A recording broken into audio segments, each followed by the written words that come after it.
Okay, welcome to statistics. And today we're going to be learning about inference about two population proportions.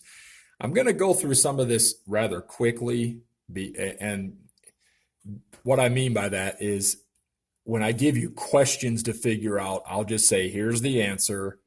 If you can't get this, email me. All right. All right. So for right now, pause the video, copy those down. Welcome back. Pause the video and see if you can answer those two questions. Welcome back. Now, check your answers right here. Pause the video and check this. If you don't get my answers, email me. Okay? All right. Study involving the allergy medicine Nasonex was conducted on 3,774 adult and adolescent allergy patients. Group 1 received 220 milligrams of Nasonex, while Group 2 received a placebo. Of the 2,103 patients in Group 1, 547 reported getting a headache from the drug. When you see problems like this, it's a good idea to go ahead and just write down 547 out of 2,103. That's a proportion. Now, I'll go ahead and figure it out on your calculator, but I got the answers on the next page, but still, you want to check mine too. Okay. Of the 1,671 patients in Group 2, 368, so that's 368 out of 1,671, they reported getting a headache. All right. Does evidence exist to conclude that the proportion of Nasonex users, that was these guys here, okay, getting a headache is significantly higher than the proportion of those who just used, or those getting a headache with the placebo at the alpha equaling 0.05 level of significance? Well, before we answer that question, you always want to do this. Remember the n times p times 1 minus p must be greater than 10? Well, you got to check them both. So that's why one of them says n1p1 and the other one says n2p2.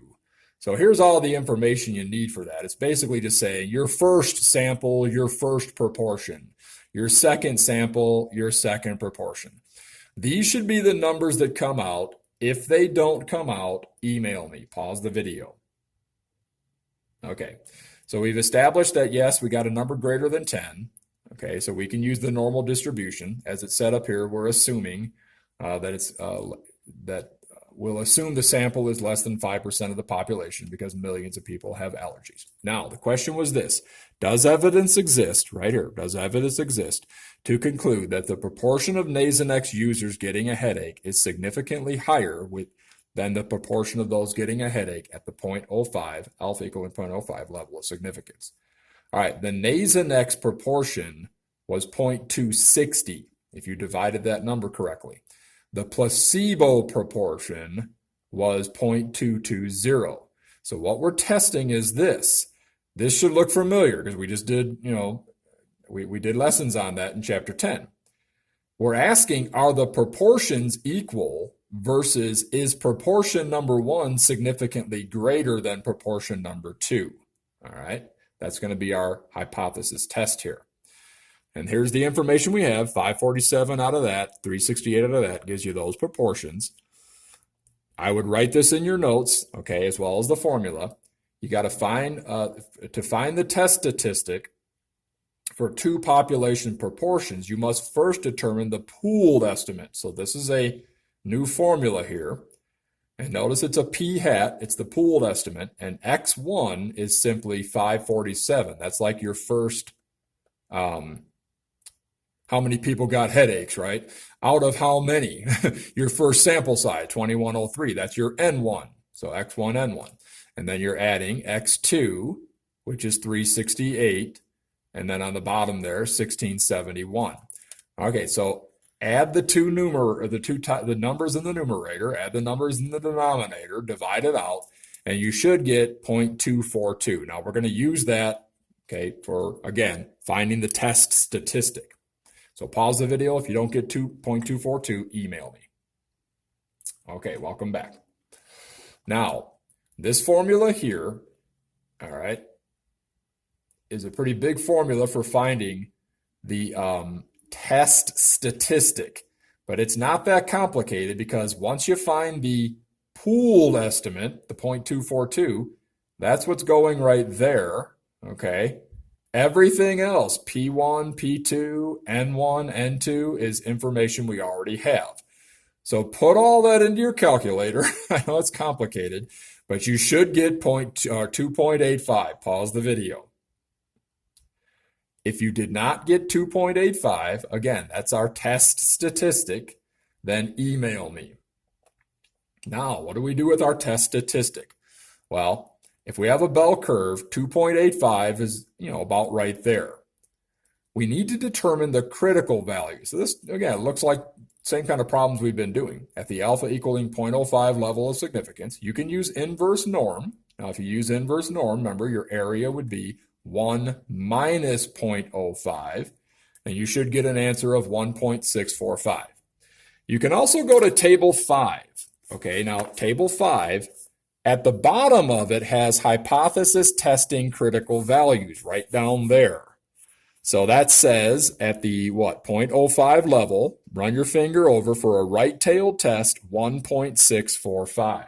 Okay, so your Z sub alpha 05 right here is 1.645. So we put that on our bell curve, and we can see that 2.85 is in what's called the critical region. Okay, so because it lies in the critical region, what do? We reject the null. Now, some of you might be saying, how do I know it's a right-tailed test? Because you're evaluating if your second proportion is greater than the first one. The first one's kind of like saying, right, there's the mean proportion, P1. Well, P2, if it's greater, is going to be that way, right? Okay. By the way, otherwise, if we were doing one that said less, if we wanted to know if P2 was less than P1, then we would be looking at something that way, and that would be the left-tailed test. Remember, left and right. All right.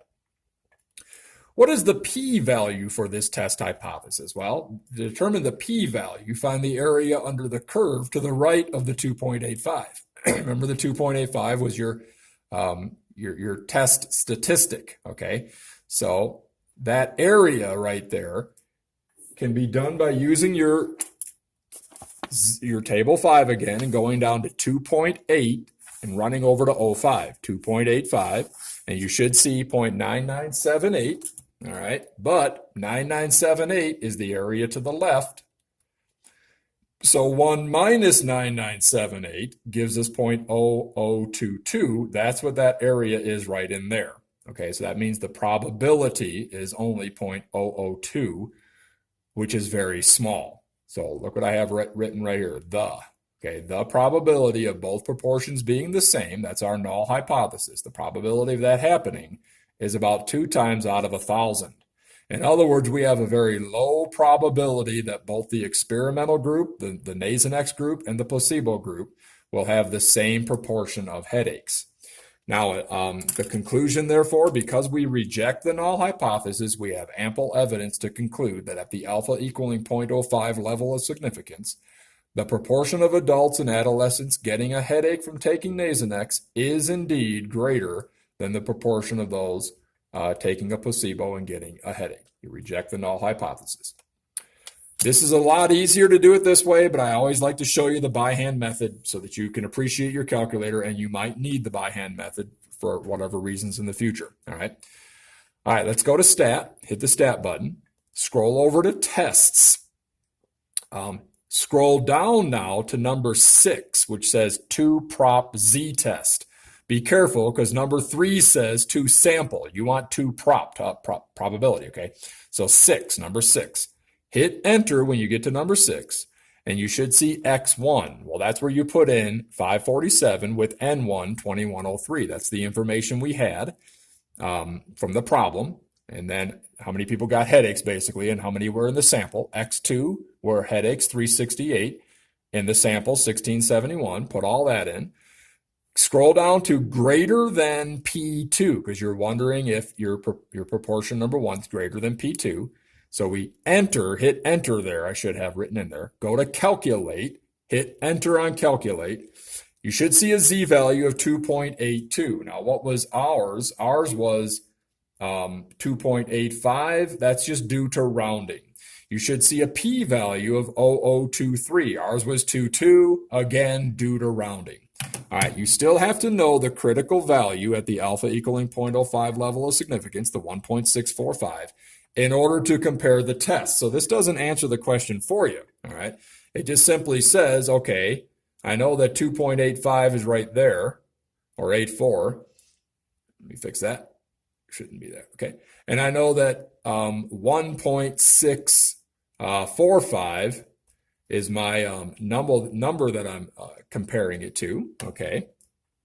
And so because it lies past the 1.645, back to this picture here, right there, because it lies that way of it, it lies in the critical region, we reject the null hypothesis.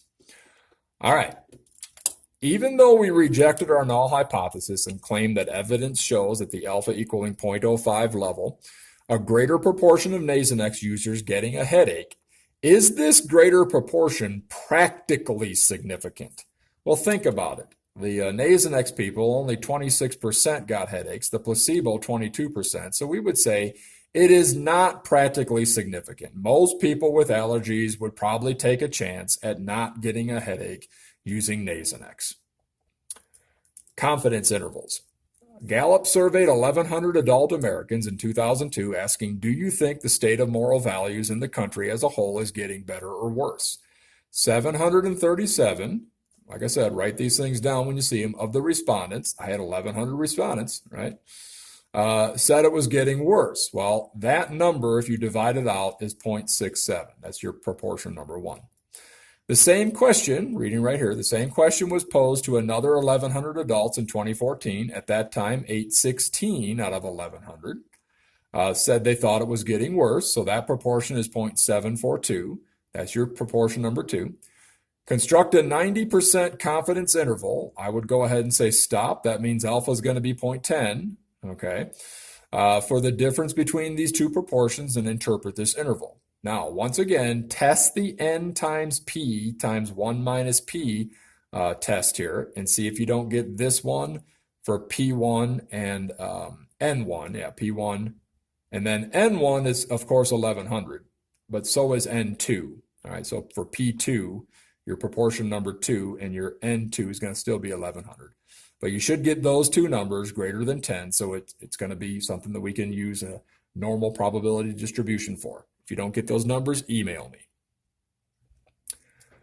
Here's the information that we need now to determine what's called the lower and upper bounds of the confidence interval.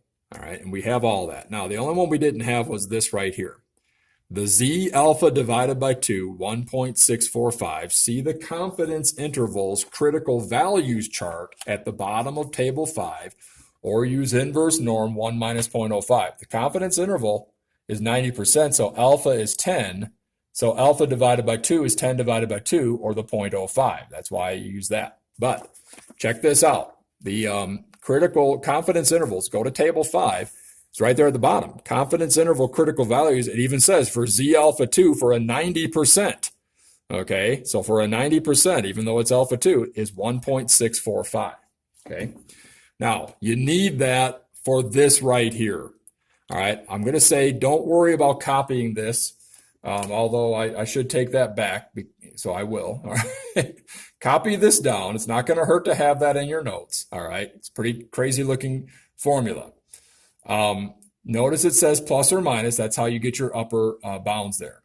And again, the Z alpha over 2 is 1.645. If you put all that into your calculator correctly, where you take this and add all of this, all right, and then you take this again and subtract all this, you should get 0.04 and 0.104. So we're looking at 0.04 comma 0.104 for our confidence interval.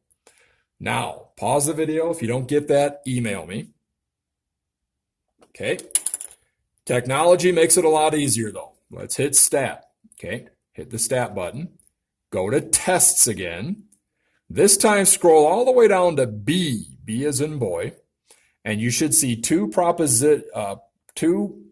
proportion Z INT interval. Okay.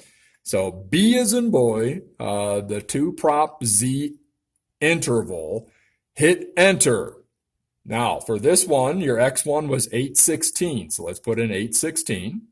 Let's put in 1100. Where are you getting all these? Okay, they're all on this page right here. The 816, 1100, 737. It was all from that information. Okay, all right. For X2, we're putting in 737. And again, 1100 for N2. Our confidence level is 90%, so put in 0.90 for the sea level. Highlight, calculate, hit enter. And are you at the top seeing your 0.04? Now it's rounded. Yours says 0.03996 and 0.104. Okay. So if we wanted to be more technical, we could say 0.03. Well, 996 would round to another 100. So it's still going to be 0.04. All right. 0.0400. And then 0.1037. Okay. If you got those, that means you did it right. Okay. But again, you're still looking at between 4% and 10.4%. All right. We are 90% confident that the percentage of adults who believe morals are getting worse in America increased between 4% and 10% between 2004 and 2014. Okay, that's what the confidence interval means there. Okay, last part here. Determining necessary sample sizes for estimating the difference between 2 population proportions. These are just formulas you just got to learn how to use, but let's read it here. A nutritionist wants to estimate the difference between the proportion of males and females who consume the recommended daily amount of calcium. She wants her estimate to be within 3 percentage points with a 95% confidence level. What sample size should she obtain if she uses previous research, which shows 51.1% of males and 75.2% of females consume the recommended daily calcium intake, or she does not use any prior data? Again, if you've been watching these videos, you know that there's 2 different formulas for these kind of questions. So I know this looks crazy, but please copy this formula down. There isn't something in the calculator to make it simple for you. Okay. She wants her estimate to be within 3 percentage points with a 95% confidence level. The sample size she should obtain if she uses previous research is this right here. Now, don't let this fool you. This is just saying N. The sample size is just N.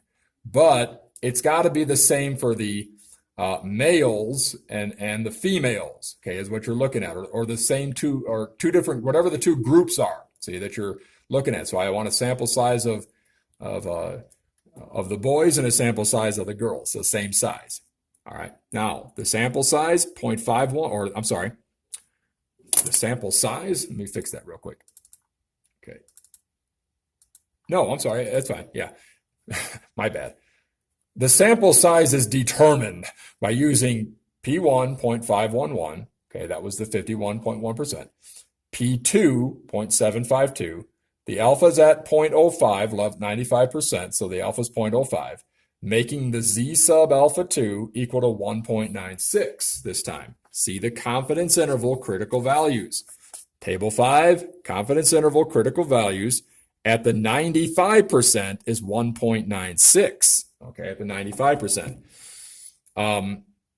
You could also use inverse norm, but use 1 minus 0.025. How are you getting that? Well, think about it. Z, if alpha is 0.05 divided by 2, that makes Z 0.025, half of 0.05. So for your area using inverse norm, put in 1 minus 0.025. The error, margin of error is 0.03. Okay, and that's showing up right there because of 3%. She wanted to be within 3 percentage points. All right, put all that in. You should get 1863. If you don't, email me. Pause the video. Okay, email me if you didn't get that. Now, here's the second question. What if she did not use any prior data? Much easier formula, 0.05. The Z alpha O2 again is still the 1.96. You should get 2,135. All right. Have a good night.